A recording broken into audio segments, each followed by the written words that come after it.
কিছু হয় নাই। হ্যালো ভাইয়া, হ্যাঁ, কি হয়েছে? আরে শানু ভাই তো কিছুদিন যাবত অসুস্থ ছিল জানেন নাকি? হ্যাঁ, কি হয়েছে?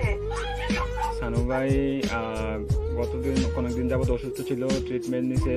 ওনার লো প্রেশার ছিল, অনেক ধরনের অনেক সমস্যা ছিল। তো কালকে রাতে উনি ডিউটি থেকে আসার পরে ঘুমিয়েছিল আর কি, বুঝছেন? তো ঘুমিয়ে থাকার পর তো আজকে সকালে আর উনি আর ঘুম থেকে ওঠে নাই, বুঝছেন নি? উনি আল্লাহর ডাকে সাড়া দিয়ে ওই পারে চলে গেছে, বুঝছেন নি? উনি আর বেঁচে নাই, বুঝছেন? ও প্লিজ, প্লিজ শান্ত হন, কান্নাকাটি করেন না প্লিজ।